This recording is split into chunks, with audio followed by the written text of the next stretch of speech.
पुढची बातमी पाहूया। स्वीकृत नगरसेवकांसाठी वरिष्ठांचे कानावर हात पाहायला मिळतात, कारण सिग्नल मिळत नसल्याने इच्छुकांचा हिरमोड होतोय। नाशिक महानगरपालिकेमध्ये 10 स्वीकृत नगरसेवक भाजपकडे आहेत आणि सर्वाधिक जागा या 6 जागा या भाजपला आहेत, तर शिवसेनेला 2 जागा आहेत। ठाकरे गट आणि काँग्रेसला संयुक्तपणे 2 जागा मिळण्याची शक्यता आहे। या संदर्भात अधिक माहिती जाणून घेऊयात। माझे सहकारी किरण गोटूर सध्या आपल्या सोबत आहे। किरण, नाशिक महानगरपालिकेमध्ये जसं बघायला गेलं तर भाजपची सत्ता आहे, भाजपचे सर्वाधिक जागा भाजपकडे आहेत। वेट अँड वॉचच्या भूमिकेमध्ये जर नाही मिळाल्या जागा तर हे उमेदवार काय निर्णय घेऊ शकतात, बाहेर पडू शकतात का पक्षातून? सिद्धेश, ही महत्वाची बातमी आहे, कारण नाशिक महापालिकेवरती भाजपची एखादी सत्ता आलेली आहे।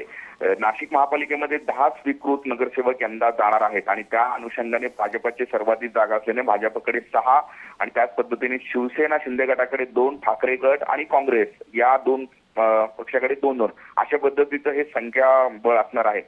सर्वाधिक जागा भाजपकडे असल्याने अर्थातच भाजपकडे इच्छुकांची सुद्धा मोठी संख्या आहे। भाजपकडे 6 जागा आहेत आणि इच्छुकांची संख्या 500हून अधिक आहे, म्हणजे 500हून अधिक अर्ज जे आहे ते स्वीकृत नगरसेवकासाठी आलेला आहे आणि त्यामुळेच भाजपचे जे वरिष्ठ नेते आहेत या सगळ्या संदर्भात निर्णय घेण्यासाठी हे वेळ लावताना आपल्याला पगार मिळतो, कारण इच्छुकांची संख्या जास्त आहे।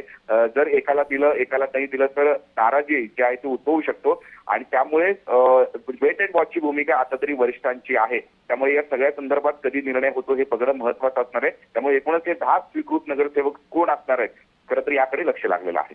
नक्कीच। धन्यवाद किरण, तुम्ही दिलेल्या सविस्तर माहितीबद्दल।